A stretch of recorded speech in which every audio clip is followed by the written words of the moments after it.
All right.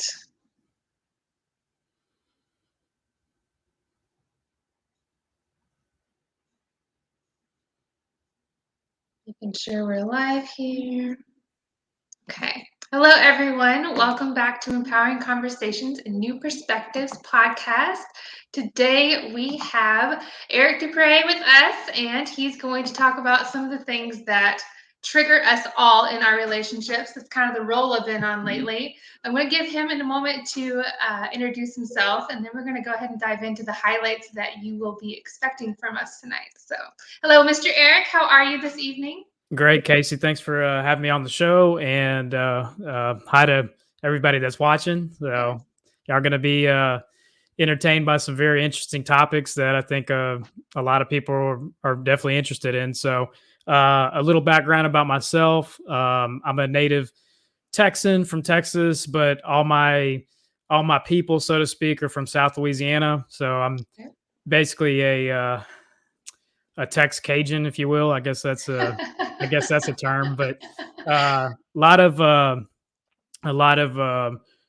Cajun tradition, a lot of basically Cajun attributes, to be honest with you. So very, very humbled, very honest people, very simple people that try to keep life as simple as they can in this world. But so a little bit about me: I am the head coach at Dupre Life Coaching.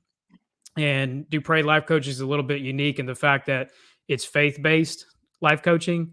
So I take a perspective from your faith, and really we discuss what it is that you consider to be your faith. It's not your faith. It's not your mother's faith. It's not my faith. It's your faith. And so I make the clients really define that for themselves. And what's kind of weird about it is usually for the first time that they've been questioned about it, they don't even really have an answer. Mm. So it gets pretty interesting in that perspective because I'm like, well, what is your faith? But they'll tell me a religion. I'm like, no, no, no. I'm not Right. asking you. I'm not asking you what your religion is. I'm asking you what your faith is. And so that really opens up a big door for them to start really contemplating some really uh, inner deep thoughts about the simplest question that I'm asking. And they're adults, and they struggle with it sometimes. So I let them struggle through answering it a little bit because it makes them think deeper, Mhm. and we get into better discussion. So I wrote, you can see behind me, it's backwards on the screen, so I have to kind of like play with it. So whatever's right or left to me is the opposite on the screen. But the lost art of faith, it was a spiritual journey that I had gone through in my life. Is kind of what I discovered, is that you know I had gone through all these unique experiences, and I had to uh, redefine and discover my faith and who I was, and realize that I was basically on a journey experiencing a lot of unique and different things. And so, what I'd learned along my life since I was very little until I turned about 38 years old. Uh, Dogs. Just dogs. I mean, at the end of the day, it's life, and we'll deal with it. We'll get through it. Yeah. So, it's better than a hurricane, I guess. So, That's true. uh, but so yeah, the lost art of faith.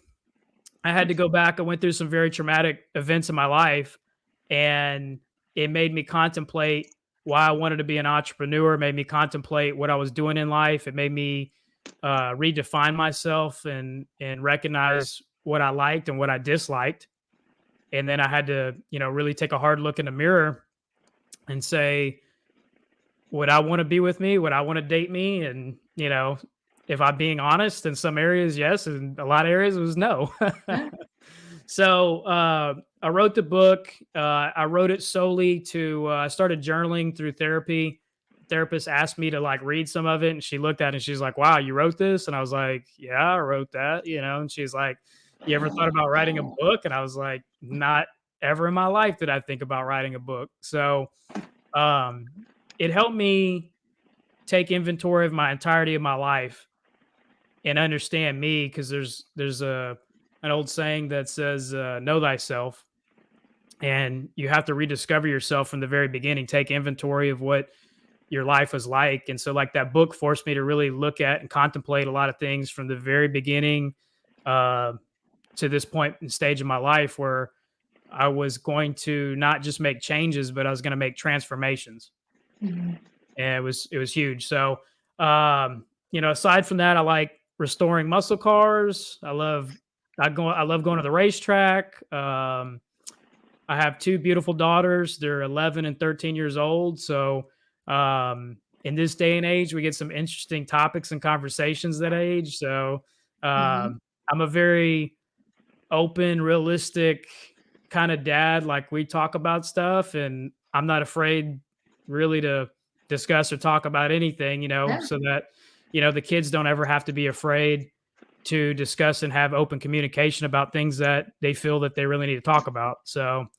Um, so yeah, I mean, I'm a entrepreneur by heart, by trade. I've owned a construction company doing underground infrastructure. I did all the business planning, all the marketing planning, the business models, and all that stuff. And so, some of the same structure that I use to do business models is what I help some of my clients with to do basically a business life model.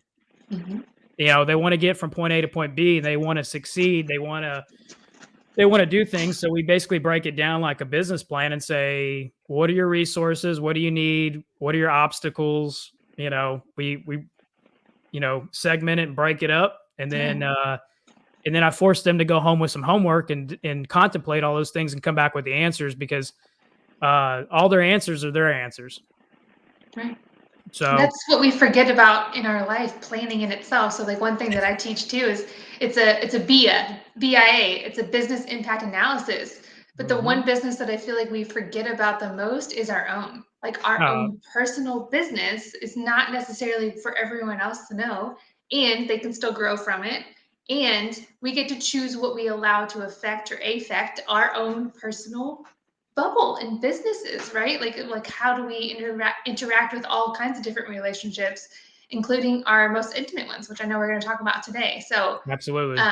I love the way that you describe faith because that's definitely where I align too. And we've had discussions before, and I know that's why you're here and why you're coming back too. We have so many topics to discuss. I'm so Yeah, excited to have you.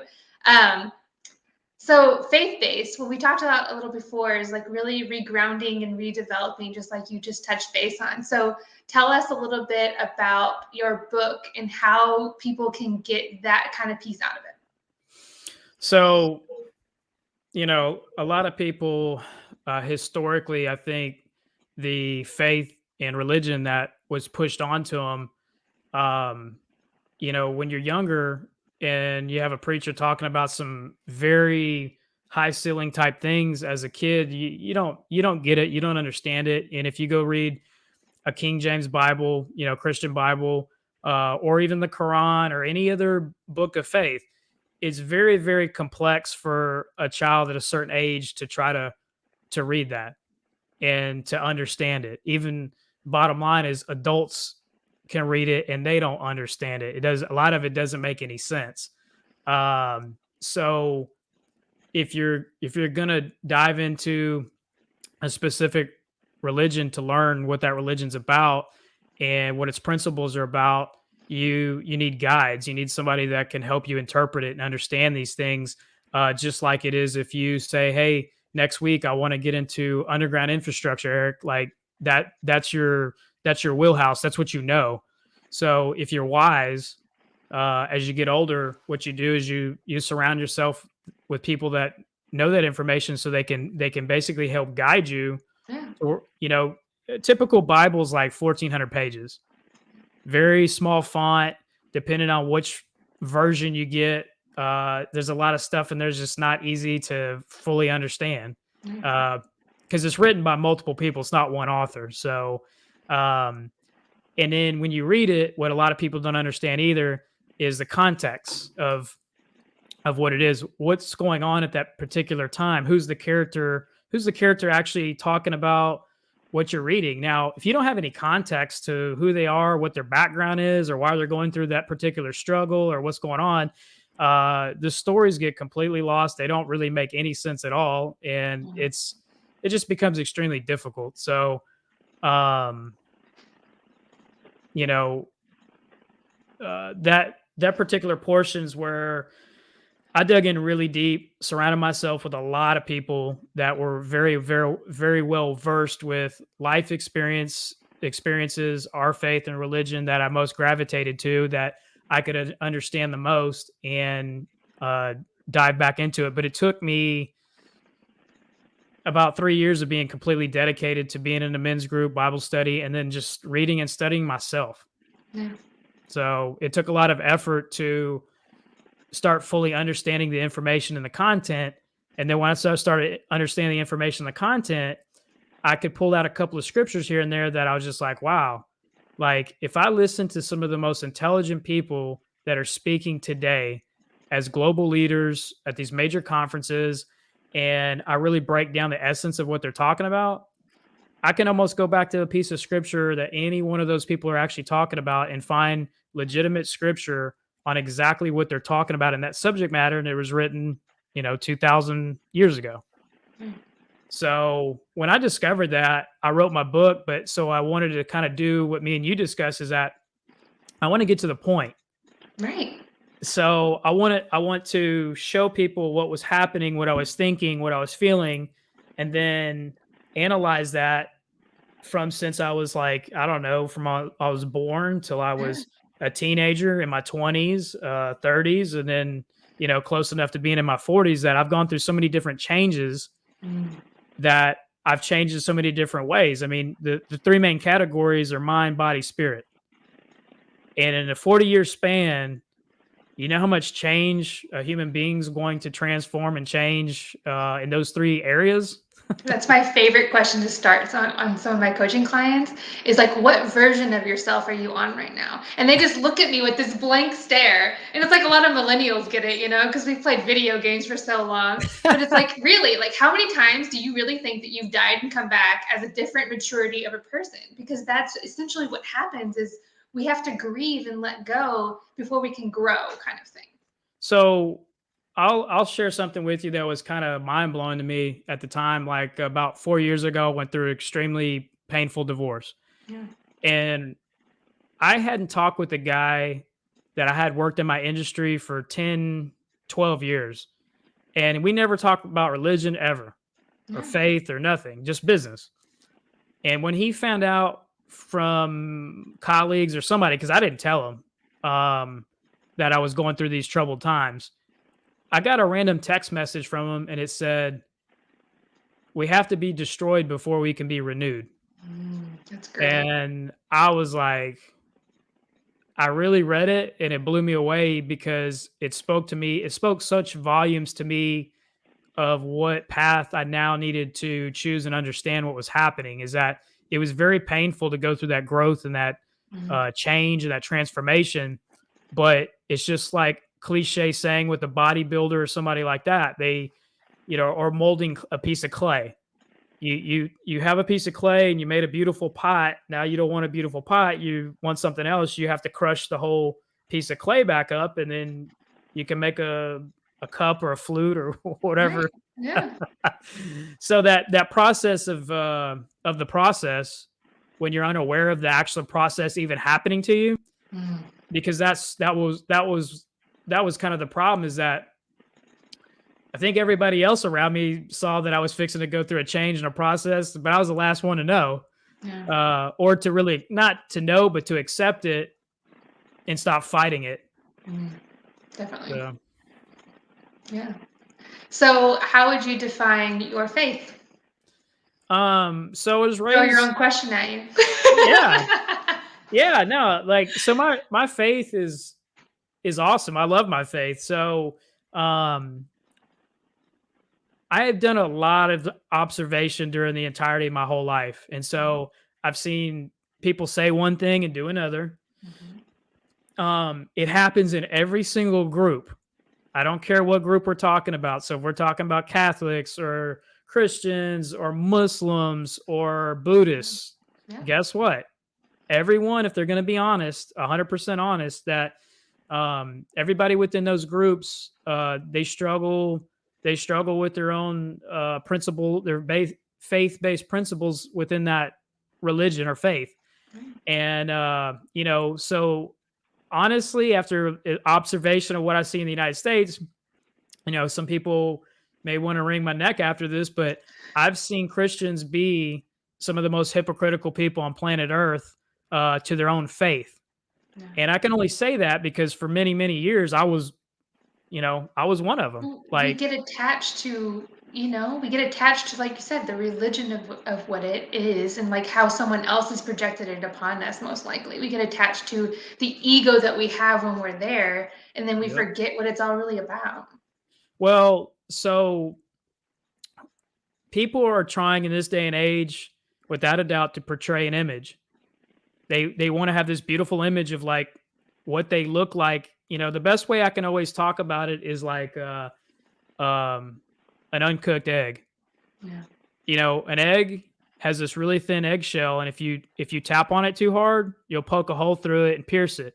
And so people that are trying to have an image, they're an uncooked egg, and they're so scared that if you poke through that thin layer of that shell, you're going to expose and all the yolk's going to leave out because there's no solid substance within that uncooked egg, and they're afraid that they'll be exposed. It's like, guess what, buddy? Everybody is exposed. Let's go ahead and just throw it on the table. Like, we're all sinners, we're all hypocrites, we're all judgmental to a certain degree. Yeah. It just happens. Like, We're you look human. at well, it's programming in the society and culture that we live in here. And I can only speak for the United States of America because it's the only Yeah. place I've lived. And I hate it when people want to beat on their chest about their title of the image that they're trying to portray, but they're not really living out the substance through and through of who they really, really, truly are. And, image based people, fake people, I don't have room for that in my life anymore. And so the people that I gravitate towards now are just people of pure substance. They want to make this place a better place for all of us, ourselves, our kids, and they want to level everybody up within the circle that they choose. But I So think that some people, like you're talking about before, like some people don't even know that they're doing the whole eggshell thing. Like they want to exactly. be this higher level, and they just don't have the resources to get there to even understand what's happening. Like some of them, I'm with you. Some of them just want to stay there. But Yeah. I genuinely feel like I have clients in all different age demographics and things like that they just their minds haven't even opened up to the possibility of what is actually possible. Well, and I had a pastor say something one time at a sermon, and it was so spot on, and it was just basic and simple. It says he was basically saying that, do you want a college degree? Do you want a new house? Do you want a wife? Do you want to have a stronger faith? Do you have a stronger connection with your creator? All these things that I'm talking about boil down to one thing: how bad do you want it? Like, how bad do you want it? Like, so to what degree do you want it? What amount of effort are you willing to go put into what it is that you want? And so um, there's a guy named Burton Hughes. I don't know if Yeah. you know who Burton Hughes is. Educate me.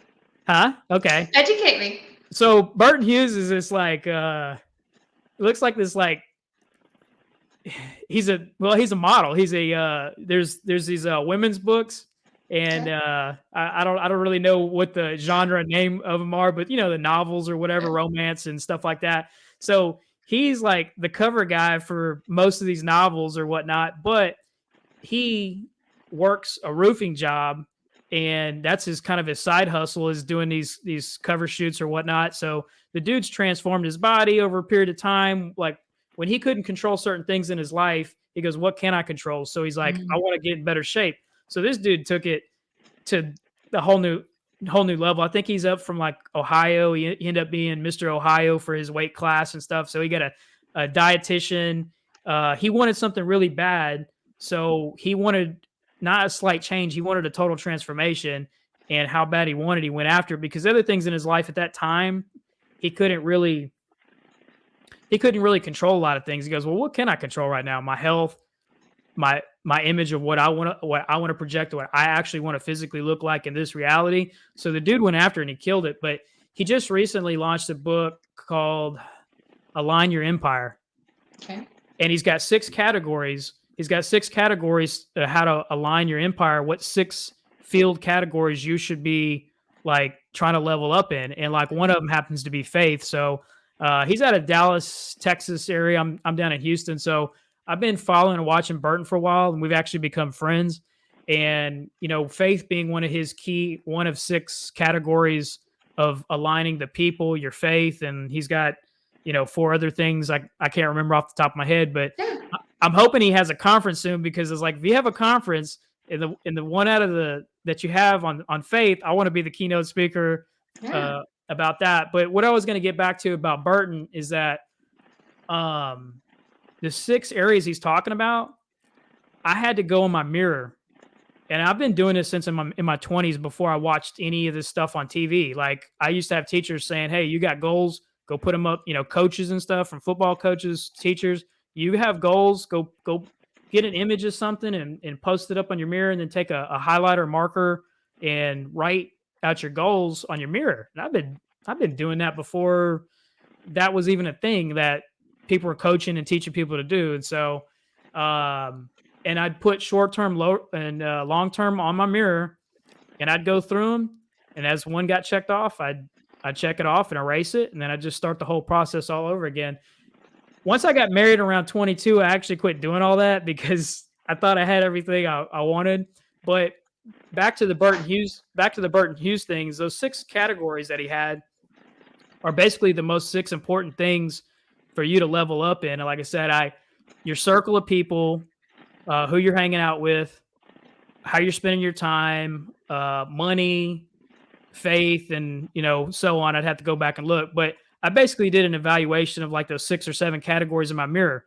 And I said, "Hey, what percentage do I think I'm at in all those things?" And some areas were good, some areas were bad. And I'm like, shit, all the areas that are bad, I need to man up and start, how bad do I want it? So I need to start with the one that's, in my opinion, I start with the lowest one. I'm like, I need to bring that up. You know, I need to bring up the lowest one. And if my faith's, you know, batting 1,000 at 90 to 95%, and it goes down 5 or 10%, okay, I can deal with that, but I can't have this at 40, 50%. It's not acceptable. So I know, like, for a couple of my clients right now too, the ongoing conversation is they are very, very faith-based, very faithful to their religion. And I completely respect that ultimately. I mean, I'm a very spiritual person myself too. yeah, And the conversation that always comes up, if it's meant to be, it'll be, right? And if, you know, like, I just need to give it to God and let God handle it. And my empowering conversation to them is like, what are you doing to pull your own weight? You know, that's what relationships need to be successful, is you have to pull your own weight. Oh, I'm knocking stuff out of my ear. you're getting So excited. I'm getting excited. So what would you say, based on your experience and your research and stuff like that? What would you say about that? So the question is, repeat it real quick. So people that I've talked with that are extremely faith-based allow their, Oh, they're saying to leave it in God's hands. yeah, Well, okay, so you can't do that. So right. there, so there's his part and there's your part. And see, knowing which part is yours is knowing what you fully do control. And whatever, once you list out what you fully control, then you better control it to the utmost highest. How bad do you want it? Do you want that change in your life? What control factors do you have that you can control? Then go do those things and be like, look, man, I'm putting in 110%. Okay. Well, you go put in 110%, you pray about it, and God is going to funnel you in the direction that is best for you. It's not It's not necessarily guaranteed. what you want, though. Well, so yeah, so there's what you want and there's what you need. That's one of the core chapters of my book, is what you want and what you need. Mm-hmm. And it always says biblically, God is going to give you what you need. Yeah. And when you accept that he's giving you something that you need and you reject it, you better be careful with that, because even if you believe in other faiths like karma, Yeah. so even if we cross paths over into karma, we're talking about karma right now too. Yeah. because karma is the universe, and the universe is like, I'm presenting you an opportunity with something I know that you need. You don't maybe realize that you need it, but you're the one asking for it. But Yeah. it's not packaged the way we want it to be in our mind. You're like, oh, I want this amazing wife or husband. Okay. He presents something to you and you're like, well, that guy's not that hot. And it's like, okay, well, what other things do you need aside from that person just being hot? There's probably a lot of other Right. things that it's a total package. Yeah. I And think that's it. Go ahead. what's that? Go ahead. You think what? Oh, and another thing is God or universe, however you want to use the terminologies of the two, you Yeah. can interchange them. So I've never met God in a meeting like this. I'm in 42 years of me being on planet Earth, I've never met God like this. I think the way that God works is through a connection through all the relationships that we have Mhm. this way, Yeah. because that's the reality that we actually live in. Is this connection here? In the Christian faith, it's going to be the Holy Spirit. Like, what motivated me to cross paths with you? What connection do we share and have to where we're on a journey and we're trying to figure out how to navigate this journey along with millions of other people? Yeah. So, like, we're here to help each other navigate those waters and those journeys if we're actually being, Christians. In Christianity, the number one thing that we're called to do, which is in the book of Matthews, Jesus basically has a forwarding commandment. He asks all of his disciples, like, you've seen all the great things and the wonders and the things that I've done, right? And they're like, yeah. And he's like, look, this is the final commandment I'm going to give to you, is that you need to live like I did to be an example to change people.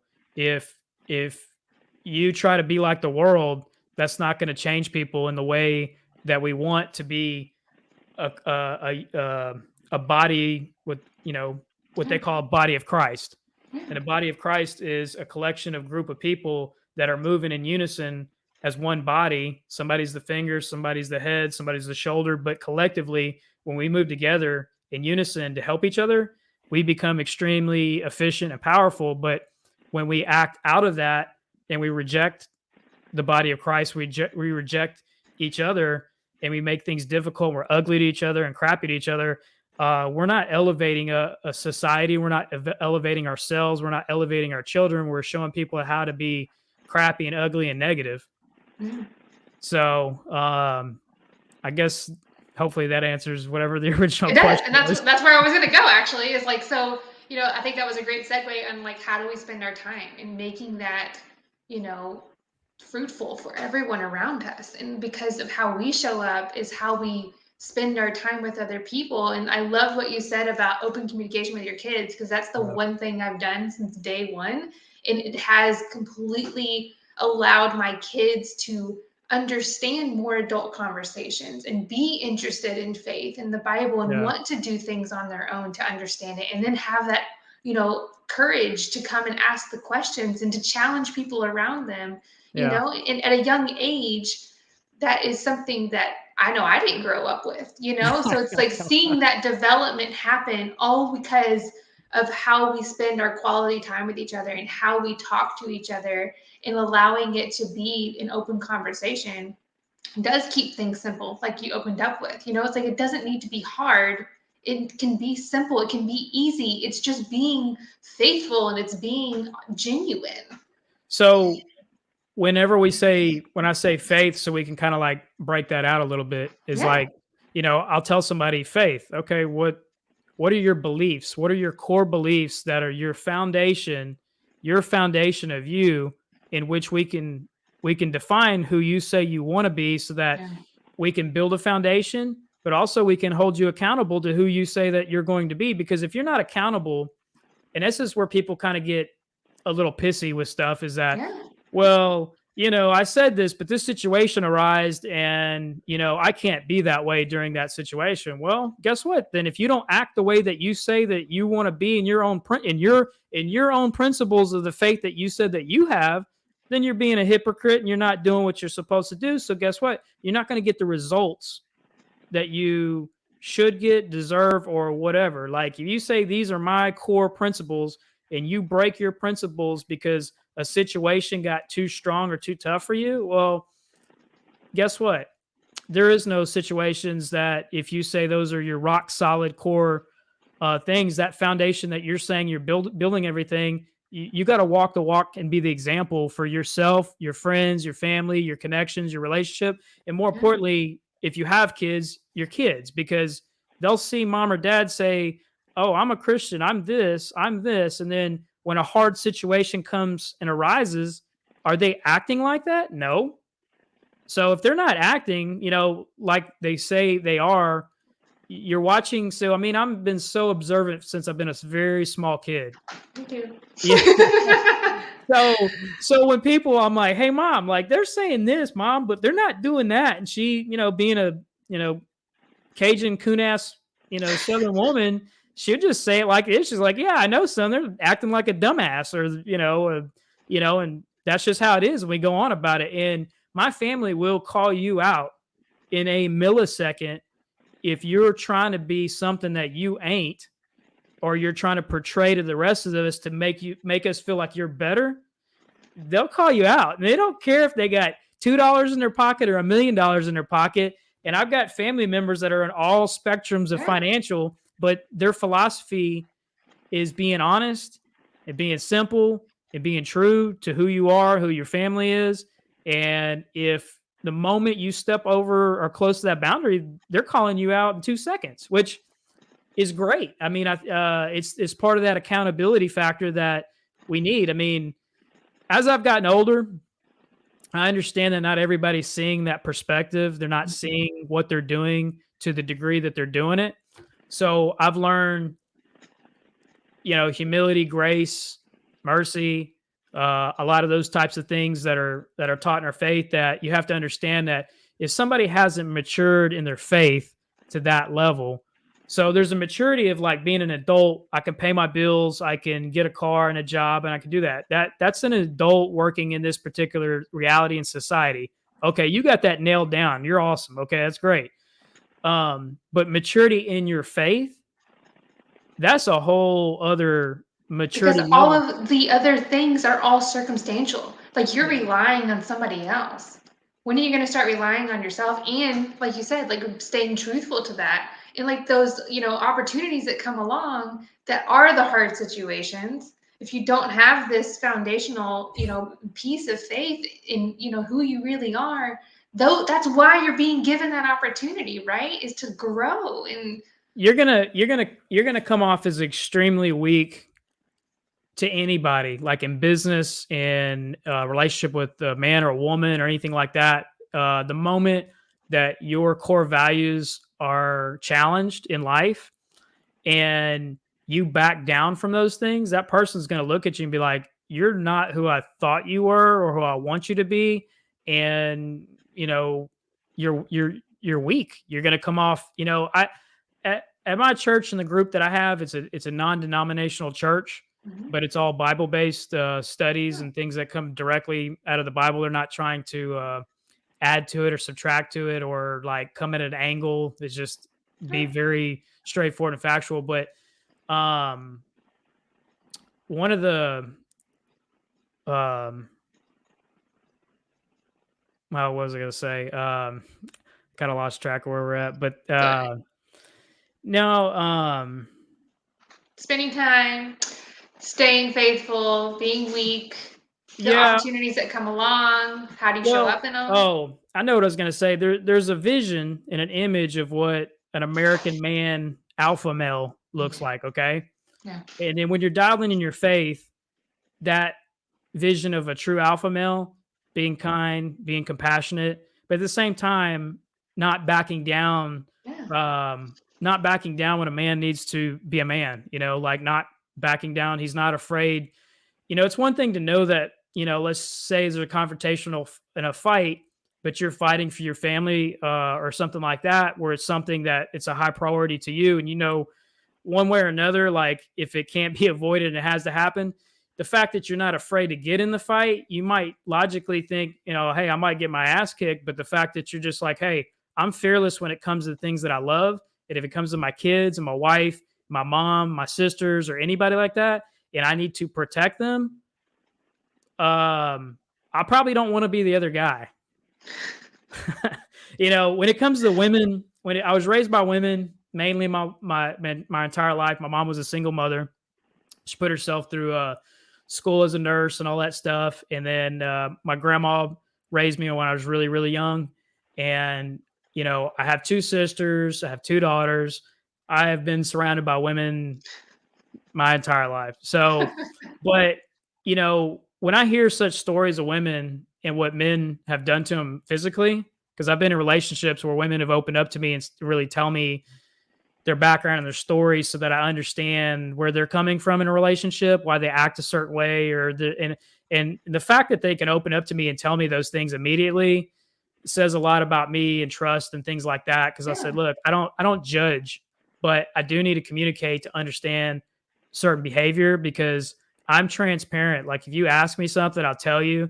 I'm not here to hurt you. That's a waste of time for me. It's a waste of energy. Like, so when I hear a woman say something like a man did this to me or did this to me, I'm like, you don't you have a brother or a father or and they're like, yeah, and I was like, well, because certain lines, if they're crossed with me, my family, and the women in my family, you better hope the cops find you before I do because it's just it's not going to go down like that. Right. And So I think some people are afraid to do that within their own family dynamic. Like they're so afraid to set certain boundaries because of what they have instilled of their belief systems.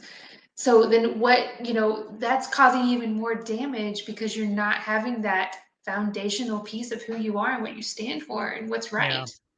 Yeah, it's hard. Again, when you are challenged with your core principles and you go against them. I mean, like when I was going through my divorce, I could turn into my faith or I could have turned away from my faith. Yeah. And I knew if I turned away from my faith, it probably put me in a very deep, darker place than I was already at. And it would just put me in a worse situation. I'm like, okay, so my quantitative logic, Yeah. man brain's kind of like kicking in at that point a little bit, is like, look, man, if you do this, you're going to make a bad situation worse. You're going to have to dig yourself out of even deeper hole and repercussion. So the best thing you could do at this point in time is do nothing. Just let things unfold however they're going to unfold, control whatever you can control. And I did. I mean, I was really upset about some things that I definitely aren't going to mention on air today, but It's okay. it pushed my core faith to the edge to where it was trying to shove me off the edge completely. And And it um, didn't. And you grew from it, right? absolutely. I mean, I wanted in my emotions, my mind, everything wanted me to do things that just they weren't good. And so I was like, you know what? That is not who I am. That's not the man that I want to be, and that's not who I am. Period. So I have a choice. Mhm.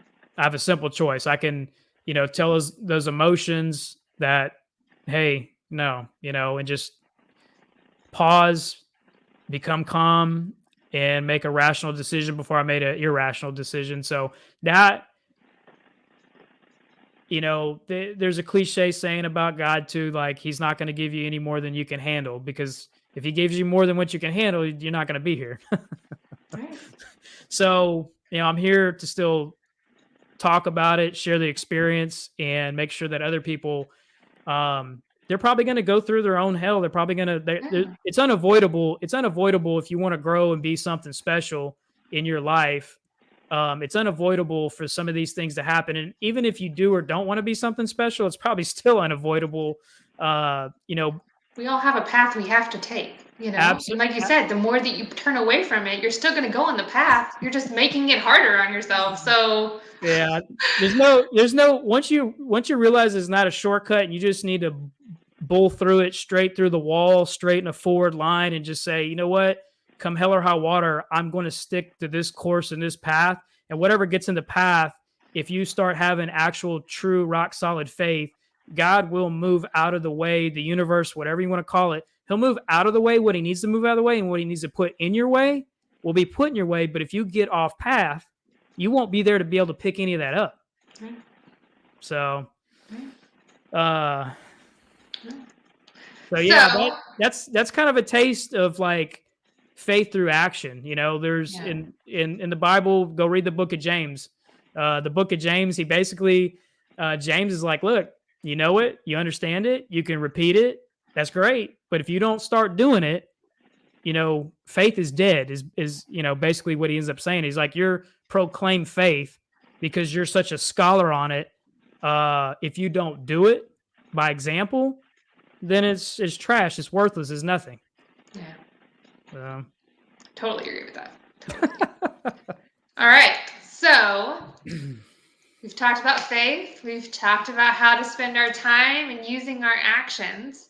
What are the other major issues that are going to rip apart people's homes and relationships? Because I know that we wanted to touch base, on that spiritual connection that creates a great relationship and a great marriage. And, physical aspects of that, like sex, are important. And a lot of people forget how to connect with their partner. And that's really, for me, I mean, that the passion is there, and that's what makes us feel safe and secure, and being able to be open and vulnerable and all kinds of things. So what's your take? yeah. So it's funny. We're switching gears like pretty hardcore for most people. Like Yeah. you start bringing up faith and religion. Oh, Yeah. next thing we're doing is talking about sex. Well, it's not just the act of sex. It's Right. um, the highest form of physical intimacy, or the highest form of intimacy you will have on planet Earth, is sex. You have to be comfortable. You have to trust somebody. You have to be in this place or space. And so, like, I've had physical sex where I just went through the act of having sex with somebody, Right. and that was in my terms, it was okay. But when we come back to three core things of mind, body, and spirit, Mhm. when you meet somebody that you connect with and intellectually, you love talking about the same things that like get you motivated, get you passionate. Like you could have conversations, infinite conversations until you die. So it's Yeah. like, you feel like the male and female version of one another. You never get tired of talking about the same stuff. So um sex, again, when you have to trust somebody, you have to be comfortable. These are relationship type things that once you start understanding how all relationships work, even in business, they have to feel comfortable with you. You need to feel comfortable with them to establish a good working relationship. It is the same thing in a partnership, in marriage, with sex, because you're going to be at the highest level of trust, and Well, that if you're we're being fake, like we talked about already, if you're being fake and you don't have these foundational pieces of who makes you who you are, then what are you bringing to the table in intimacy? If it's not even physical sex, like we're talking about, like it's the intimacy of being in that relationship. well, romance, understanding what your partner likes and dislikes, Yeah. being completely connected with them, listening to them. When you're in tune with a true partner in life, and you're on the same levels of mind, body, and spirit. Um, you have all three of those connections that when you bring that into the bedroom, like when I've had that a handful of times in my life, when I was firing on all cylinders with another partner, it was mind, body, spirit, and we had the same kind of faith. We enjoyed each other's company. We were on the same vibe and everything. And then when we were intimate, we trusted each other. Um, they were completely exposed. I was completely exposed, but like Right. you don't even you're not even you're caught up Not in a so hesitation. You know what there's I mean? It's there's so no easy. yeah, and the thing is, it's amazing. So it's like there's a lot of men that will go through the act of having sex Mhm. because they just want the physical form of sex. But like what really, really sucks is that a lot of men don't talk to a lot of other men about this. They don't Yeah. talk to it. They're not going to talk to you about any of the stuff at church.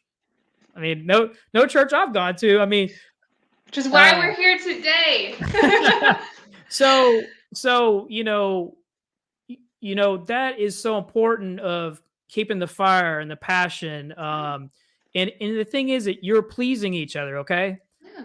And so when you're pleasing each other, you also need to know how to please each other. So communication becomes extremely vital. Like, hey, I love that, but I hate that. So don't do that, Yeah. you know? Yeah. And And not being offended with that, you know? it's constructive criticism. And if you can't take it in the bedroom, you won't take it in the boardroom either. So like True statement. if you're somewhere in business and you're like, this guy's super intelligent, he's awesome, blah, blah, blah. But he gets in a boardroom and somebody gets, he gets offended because they're trying to give him constructive criticism. He's probably also horrible in bed too. So, um, I mean, you have to listen to people because they'll tell you what they like and they'll tell you what they don't like, Yeah. and it's that's so important with all the relationships, but with your marriage, way more so than any relationship you could possibly have.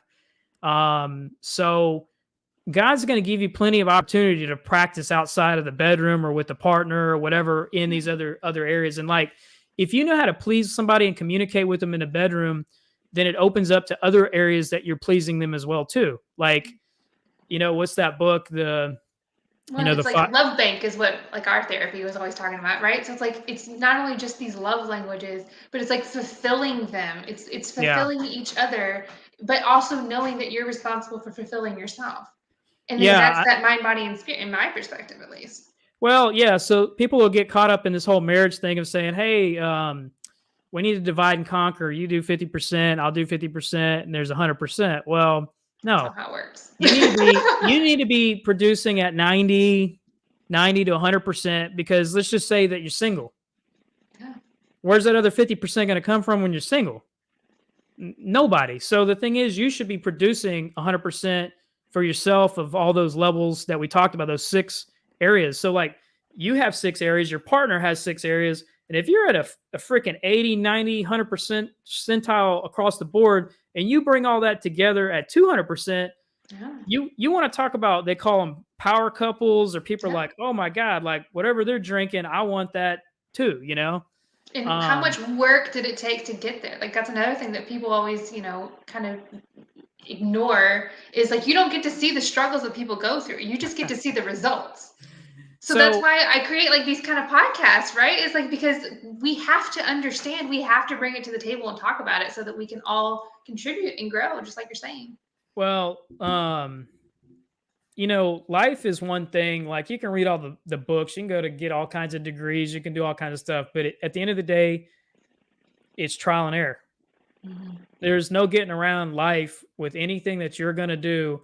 Now, if you are smart and you want to get wiser, being wise is taking information and then converting it to being useful to your goal. Yeah. That's when you're wise. If you have all this information, you're so smart and you can regurgitate stuff, but you can't use any of it for your own tangible good, then in my opinion, you're stupid because you're wasting a shit ton of time being so smart and knowledgeable and filling your mind with all kinds of information, but you can't tangibly use it to bring substance to your life. Yeah.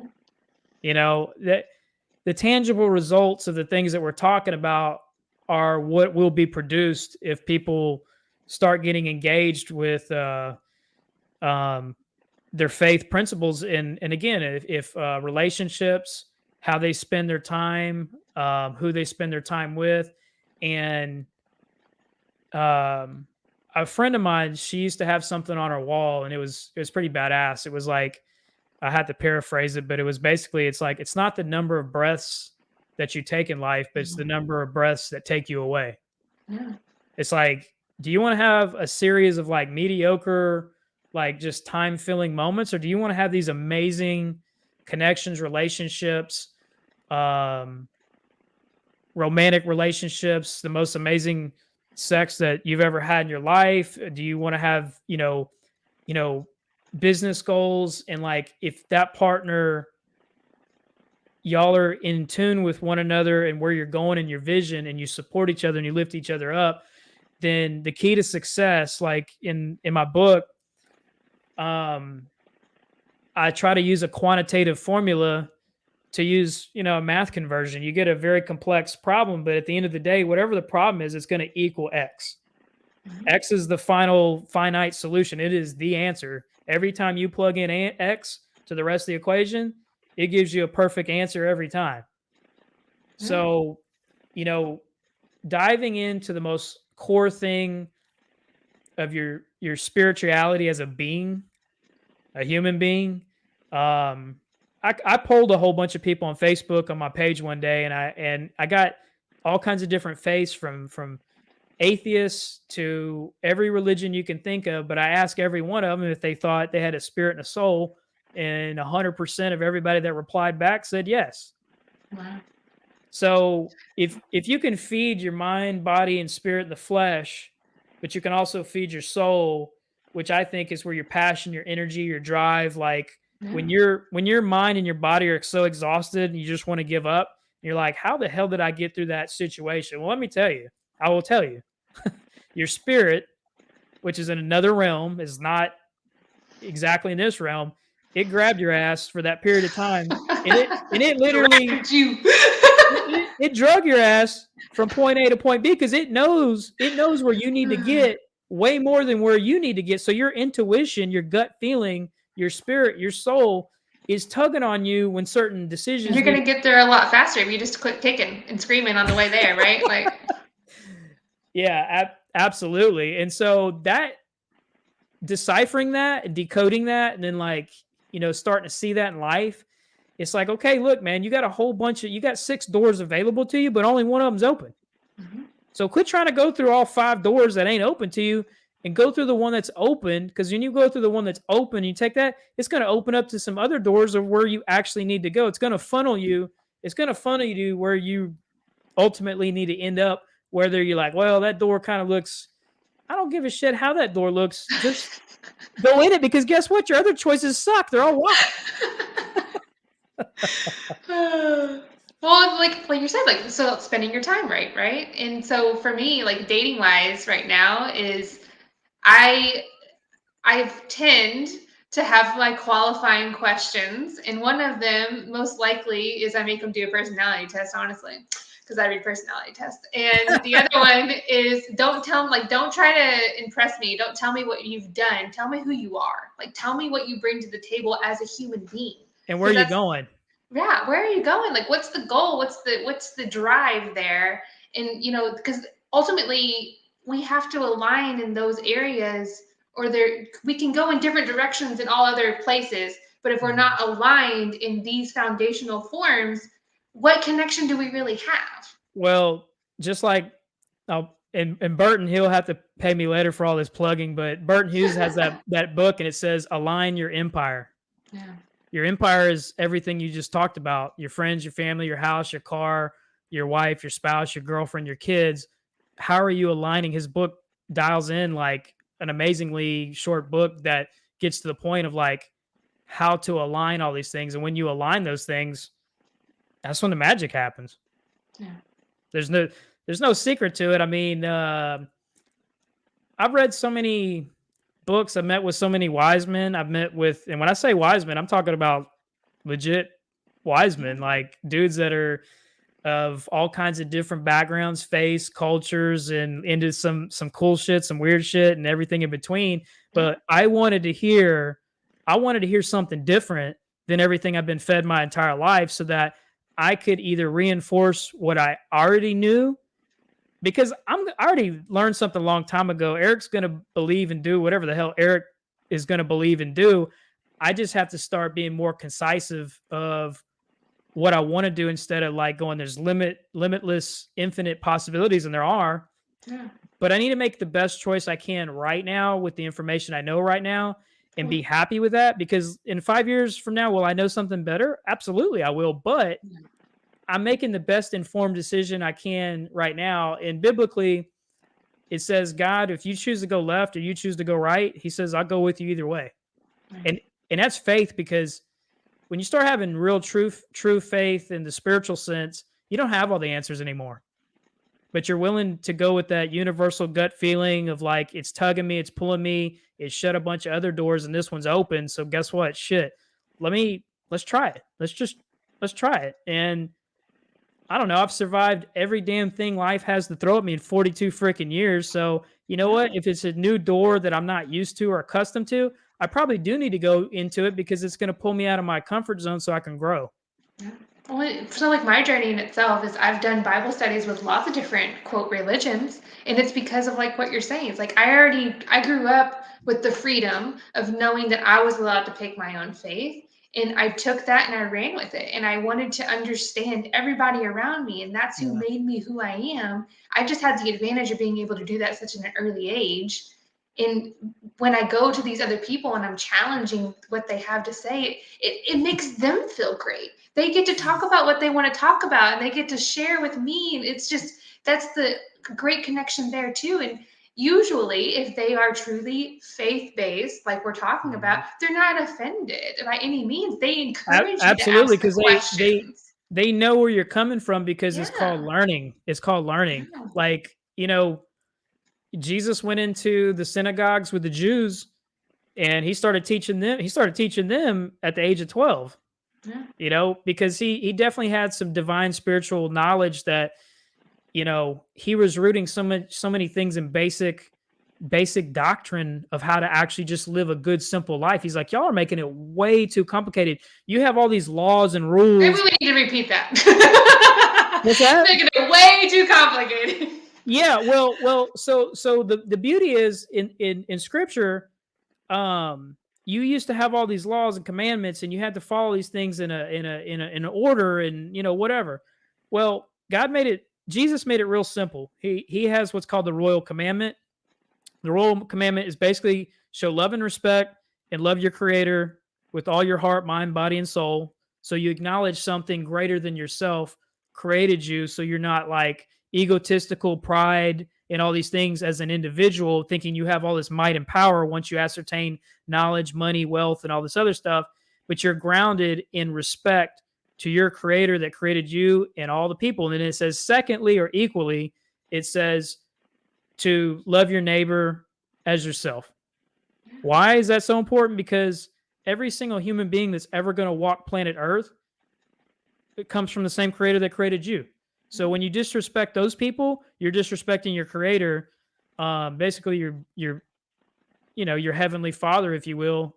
Um, you're ugly and crappy to these people, but you could easily be that same person you're being ugly and crappy to. Because if you're born at the same time and place where they were born, you would be them and they would be you. So when I look at all the human beings that have ever existed from day one to right now, in a different realm, a different reality, time, space, and matter, does that reality isn't that same reality as we have here on Earth.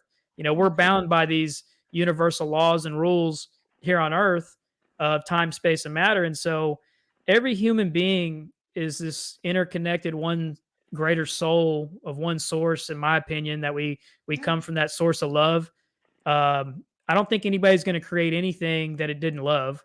I don't. I really don't. I don't really think, to some degree and aspect, like it came out of some form of love as human beings.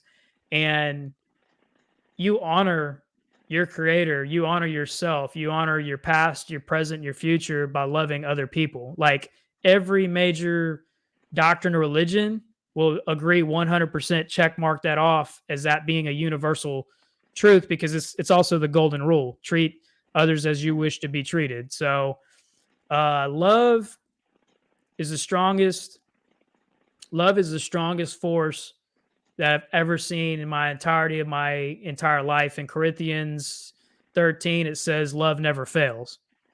And when you've been hurt, broken, and lost, or whatever, you think that scripture is complete bullshit. You're like, no, that doesn't make sense. Well, you feel that way because what was happening or happened was an absence of love.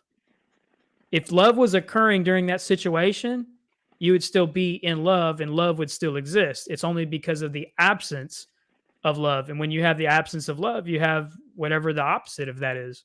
It And if just somebody takes likes, forgiveness to get back to believing in that. yeah, it's called reconciliation. It's the hardest thing. God created, human beings, and from day one, we figured out how to screw it up from day one.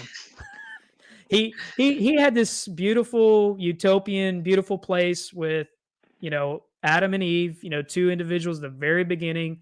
And he said, look, you can do anything you want. You can stay in love and be happy for the rest of your life, but just don't do this. And for the sake of like finding out what this is versus what they had and being happy, complete happy with what the frick they had, man, it's like, oh man, One of my favorite statements is you could have anything or you can have everything. One's going to give you happiness and one's going to give you overwhelm. Well, and to plug that into scripture, it says to gain the world, but to lose your soul. Great. So there's no, if you start of a mindset of a higher place and a bigger reality, I mean, we're only going to be on this planet from point A to point B. It's such a small piece of time in a massive amount of time and place and stuff like that, that to think that, 80 years, 100 years, whatever it is that we're going to be versus an eternal soul. I mean, I believe all of life is, in this reality we live in, it's a test of our faith. Definitely. And it's not for 10 minutes or 20 minutes. It's God. No. it's the whole race. The whole one. The whole thing. Not the start to beginning to the end. Not the sprint. It's not the sprint. And I feel like you can start having that faith once you establish a relationship with something greater than yourselves and other people. I think your creator and God, it's like people are praying. When people sit down and pray in all these religions, they're praying to something massive, greater, and I respect that across the board of all religions, the ones that agree with each other, the ones that don't agree with each other. But I respect that somebody has that amount of faith that they'll go in their room and point their carpet to the east and they'll pray to their God and they don't give a crap what the hell anybody in the office thinks about that. I'm like, wow. I was like, that guy or that woman gets my respect, because most people would be so offended by such lesser things. But they're holding true to their principles and their faith. And to me, that's very honorable. Yeah. So. Definitely. Okay. Well, any closing thoughts? We had such great thoughts tonight, so thank you. Yeah, I mean, I'm in the same boat too. I got divorced 4 years ago, and of course, I was also kind of like the last one to kind of see the writing on the wall for the divorce. So even though it was 4 years ago, it was probably the connection, the disconnect happened, before that. But trying to realign back with somebody, if they haven't gone through what you've gone through, or what we've gone through at this point in your life, and they're not seeking a deeper, meaningful relationship, if it's just surface type stuff, there's so many people out there that are fragile, lost, broken in a crappy world. And it's like, you want to get back to a place where you enjoy life again. It's exciting, it's fun and stuff like that. But one of the Facebook things I've seen, memes or whatever, it's like, just because you're thirsty doesn't mean you need to drink poison. And so I had some very interesting experiences in dating in this particular era, because I got married at 22 years old. Yeah. So, it's been a hot minute. I was very consistent in what I already knew I wanted at a very young age. And now I've waken up into absolutely what I do not want. There's a lot of people out here that are a hot mess that will gravitate to us because of our vibe, our energy, our faith, and just our aura, like, man, that person puts off this really genuine, authentic vibe. And I feel so damn comfortable with that person. It's amazing. And I said, when you feel that with another human being, you better pay attention to that, because it's very rare. Yeah. So. It doesn't have to be, though, right? Like, just show up, people. Just do your own healing. Just do your own work. Yeah, well, I would say this, that I wish I had some people go out of their way to intervene into my life.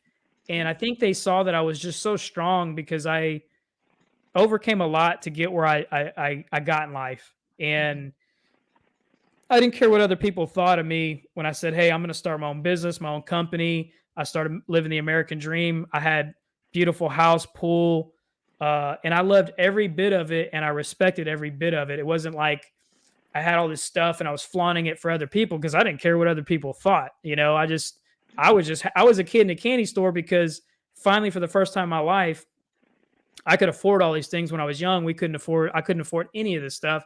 And I didn't even dream that I'd ever even be at that level Well, to, it's like it's a this and this or better, right? And for me, like I mean, I like to be challenged, honestly. I really like it. So it's like for me, it's this and better. So how can I get to the and better? What do I yeah. need to do to get to the better? Well, and I knew I could go back to getting the things that I had before through business. I know I can do that. Right. But at the end of the day, what's most important to me is who I'm going to share that with, who I'm going to spend my time with, and what I'm going to do with my life now and later on in life. Like I want that ride or die partner that I ride off in the sunset, and I'm going to find that, but I definitely have to be patient and not just take whatever gets thrown in front of me as Right. a test or whatever because I've been there and I'm like, wow, that was pretty awesome, but he showed me over a period of time that didn't work out and that door closed, another door opened and something even better came along than what I thought. And I'm You like, see, you're the person who's paying attention and is learning in those experiences, which is another reason why this podcast exists, right? Is like we're teaching people how to start paying attention and how to move through and not take everything that comes to in front of them. well, you can't get in a duress situation where you think time is going to evaporate tomorrow because then you're really not having faith. But then at the same time, too, you understand that time is extremely precious in this particular Right. reality. That's 100% a reality. And so, um, my time with other people and what I do and what I say to them and our action and interaction, I'm like, I finally got to a point where I'm like, we can go on a date and just have a regular date, or we can experience something straight out of a movie. Yeah. And they're looking at me like, what? I'm like, it's a choice. I'm like, we Yeah. can have this amazing, romantic, beautiful, whatever getaway weekend or whatever it is you want to do. But let's just communicate if that's something that you're wanting and you want to do. Let's shoot for the stars, or you can just go through a blase, plain Jane, ask a couple of questions to get some feedback on like, you know, so what's your 5-year plan? Like, Right. I mean, So you got to have those qualifying questions so that you know how to trip them up, and then you are spending your time wisely. I mean, I'm just somebody that like when I really enjoy life, I want everybody with me and around me. I want them experiencing a euphoric joy Yeah. without having to be on drugs. I mean, Yeah. I've never done drugs in my life. I don't drink excessively, and I hardly drink at all. But when I'm excited, when I'm genuine, and I'm sharing good quality time with amazing people, that vibes there, that frequency is there. It's like it's euphoric because at the end of the day, it's joy. It's Right. it's it's not happiness. Happiness is an emotional, temporary shot of dopamine, and whatever you want to, the whole chemical thing. But when you've got this pure joy and peace, love, and joy, when you can find how to keep that sustainable, you're gonna find that the law of attraction kicks in, and a Makes lot it of people, easy. yeah, Makes it easy. yeah. Yeah, and I told a girl the other day, she's like, we went to a baseball game together, and she's like, okay, well, can we take my car instead of yours, and can you drive? And I was just like, yeah. She goes, you just made that so easy, and I was like, well, because easy is easy. Yeah. Why do we need to make it more difficult? Like it's this or better, people. Like just tell communication. Say what you want, say what you need. And then like you said, it's a choice. You still get to decide if that works for you or it doesn't. But you Yeah, have to live with what that response is, right? yeah, and a pre-qualifier for choices and decisions is easy. Is it truly coming from a place of love? Mhm.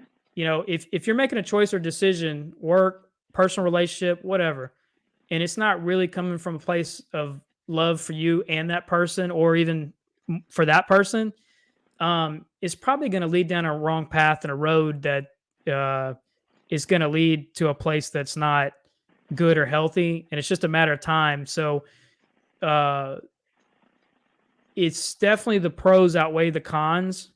So it's not always about being perfect because it's not going to happen. That's Yeah. definitely not going to happen. There's a million. There's always a negative or a red flag. It's just how you navigate through it and how you balance it. Well, and you know what? Actually, that what you just said, there's always a red flag. And so what's kind of crazy, and I see this pattern happening, is somebody had a negative experience, and you may have a particular attribute or say something that triggers that for them. But I Yeah, tell them, look, it might be similar, but it is not the same. right. So you Stop can't, projecting. yeah, don't project a past experience. Now, if it happens multiple times, then yes, that pattern with that particular person that's there. But when you go to date somebody in a new relationship, there's a ton of unseen landmines between you and that person.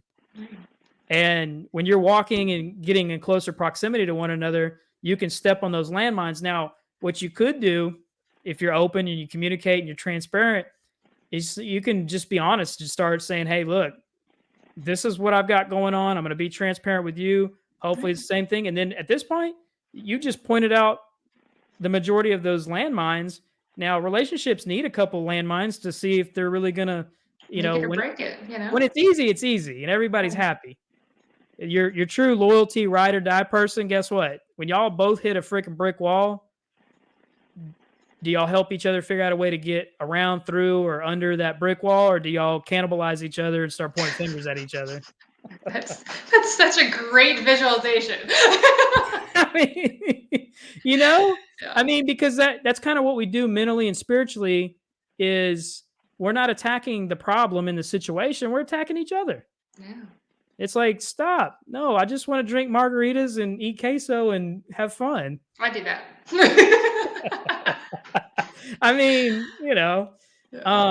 you just try to say, okay, look, what could we be doing so much better and funner than this crap? I could probably name a million things. Right. And then from there, you go do it instead of fighting or whatever. Right. It's like So, what is the purpose of what we're doing right now? And is there a positive to be found here? And if there's not, then why are we putting so much emphasis on it?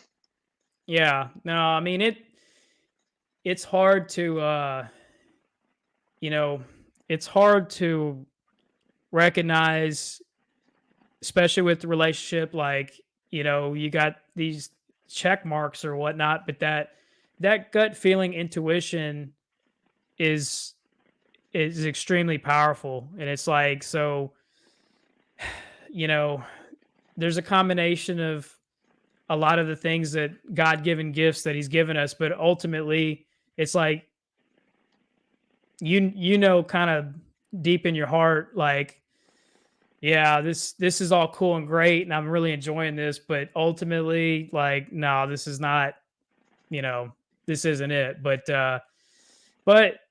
y- you have trial and error, and you have to experience things. You'll experience the high, you'll experience the low, you'll experience something in the middle. And the stuff in the middle, honestly, it's sustainable. Yeah. When you try to be something super high, when you first meet somebody and you're wearing your best suit, clothes, hair done, did, nails, and the whole 9 yards, That's an like, I'll, eggshell to me. huh? It's an eggshell to me. Yeah, and so it's like you can only keep that up for so long, because if you're going to be with somebody on the day to day, they're going to get the real you. They're going to get um, no makeup, no hair done, nothing.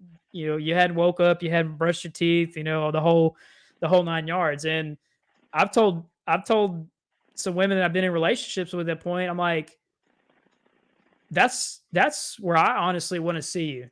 And they're like, Right. what? I'm like, Yeah. you can get all dolled up and you can do, and hey, do I love it? Absolutely. I Right. It's love a it. version of yourself though. It's it not it's not the whole piece of you. it's not the substance. Yeah. You know, like when I wake up the next day and I look at you and I'm still just as much mesmerized by you that morning, knowing that you're still there the next morning versus, oh, you can't see me. I got to go and, whatever. And it's just like, okay, well, um, you're not secure about those things. And there's things that I'm not secure about, but if it's But going to that's go the vulnerability of being in a relationship. Like absolutely, is being absolutely. open to it and being So, accepted. And if you're not, I mean, what do you need to address there? yeah, no, once you have something like that, unless there's just some major conflicts with like timing in somebody's life, like there's other things going on with their kids or their business or something that's going to distract anything that puts you second. If it's going to put you second, then the bottom line is just the timing's bad. It doesn't mean that you can't loop back to it, but it's like if there's something pressing for them and it's really on their heart and their mind, and it's not the right timing for you to be in their life to be focused on what they need to be focused, sometimes it's even just saying, hey, let's just hit pause. Right. I mean, honestly, I just actually went through that in a relationship. I was in a relationship for like 5 months. We were firing on all cylinders. Yeah. Like, hey, you want to hop in the truck and just go somewhere randomly and do this or that, not even knowing where the hell we're going to go, but we're just going to go there together. We had something like that. We were firing on all cylinders on mind, body, spirit, and it was awesome and amazing. But then she had some things stacking up on her plate that I knew were very important to her and priority. And yeah, I had to be the one to actually kind of shut it down because I was like, I'm not gonna be in a relationship and I'm not gonna be a second option. Right. I mean, that's what I want. But that's Some you people, having your own self-value though. You know what I yeah. mean? Like that's knowing what you need and communicating it. And some people get offended by that. And Well, it's yeah, the only life and time that I know that I get to have. So right. I'm not going to waste time and I'm not going to distract something that is important to you because if I do, it'll come back on me as if, hey, Exactly. you distracted me from me achieving those goals and it's your fault. I'm like, I can see it happening. I'm more self-aware of what I'm seeing and what's going on. And yeah, she wasn't happy about it, but at the end of the day, I know in my heart it was the right decision for both of No us. one said it And was gonna be easy all the time. no, it exactly. So, and if it's meant to be or circle back or do anything at that point in time, then that will be done. But if my course needs to go another way, then I'm open to another way. I'm no longer just trying to force my own will and control because Yeah. it's very exhausting Right. and Right. definitely not easy. Not easy. No. Well, I appreciate everything that you've shared with us because it's all such amazing content. So thank you so much. I Yeah, know that I'm absolutely. going to have you back because we've already talked about it because we have so many other things to talk about. So thank you everyone for joining us. Thank you, Mr. Eric, again, and we will see you soon. Oh, where do we need to go find you? Drop your link down. So you can go on Amazon and let me line that up. The Lost Art of Faith. You can go to Amazon.com and purchase the book. And what I tell people about the book, you can go find me on Facebook, Eric Dupre. Look for the same guy, and then also through Dupre Life Coaching. And it's remote. So if the person says, "Hey, I do the first meeting absolutely for free to make sure it's a good fit for both of us," and if they feel like it's a good fit, then we can do these Zoom call meetings, and I give them real content, real stuff to contemplate, think about, to plan out. I give them homework that they can work on, and then we come back, we talk about it, and then as long as it's good for them and they're getting something from it and they're gaining things from it that are tangible for them in their life, um, or they just need somebody to be like a big brother coach to really just at some point tell them how it is. Like if I got some clients that are like, hey man, just give it to me straight. Like Right. you Be would, I was real. like, I Yeah. said, is that what you really want? Okay. So look, This is my observation. Right. This is what's happening. And if you do this, I'm pretty sure this is going to happen. But if you do this, let's try that out because I keep seeing some of the same patterns go down with you. And I'm like, you know, quit being stupid, man. Wake up and let's hammer this out and do it in a logical way that makes sense and is beneficial for you. So yeah, those are the places. Like I said, if you purchase the book, I'm on Facebook. Just friend me, and then from there, if anybody ever wants to DM me, and like you when you buy the book, you get the author. Yeah. Most books you'll buy, and you're like, oh, I have so many questions about this chapter. Well, guess what? Right. Buy the book. Whatever question you have, you can either put it on my Facebook page or you can DM me, whatever's easier, convenient for you, and we'll be more happy to dive into it and figure it out. He's a great person to talk to, let me tell you. It goes, we can go on and on and on because it all connects, though. I mean, really, it does, and that's what we need. We need people, like us, honestly, to keep that balance in our lives and to have something to lean on, and Yeah, to get forward momentum with. God didn't put me through the amount of situations for me to be complacent and unintentional and not share that experience with other people. So my story may be similar to people about a lot of things that I've struggled with. It's not the same. Our stories will never be the same. They'll be similar and have parallels, but at the end of the day, when we talk about it, we can gain new perspective and understanding about things. But at the same time, too, like even when I'm talking to somebody else, I'm like, wow, I didn't even really think about it that way or contemplate it that way. And it opens me up to a whole nother way of thinking about a similar or same situation that now if I approach that situation again, I've gained a wealth of knowledge too by just a new perspective. I mean, I love the discussion of perspective. It's like this, mic that I have right here. There's a sticker on this side, but none of y'all can see it. So you don't know what color it is, you know what shape it is, you don't know any of that. It doesn't mean that it's not there. You just can't see it because of your projection or your perspective. So if I spin it around, you'll see what I see. But It takes sometimes, you to do that action, right? It takes you to be able to present it to someone so that they can challenge their own perspective. yeah, absolutely. And when you challenge your own perspective, you're really starting to grow a lot because you need to put yourself in the other person's shoes before you're already in your own shoes. So you already know your own thoughts, you know what it is, but now you need to contemplate what is it that they might be thinking on the other side. And then to an extent, if you're really mature and the other person's mature, you don't have to guess. Then you can just have a conversation with them and say, what is it that you actually see? Like, tell me more about that. And I want to listen to that. And if you truly care about that person, like if you want to apologize for them to something that you've done and it's repeatedly, an apology without action is not an apology at all. An You're, apology without an action that stays. yeah, Yeah. exactly. So, well, I know this has been fun. We're going to have some more. So, Yes, definitely. Definitely. Okay. Thank you, everyone, for joining us, and we'll be back soon.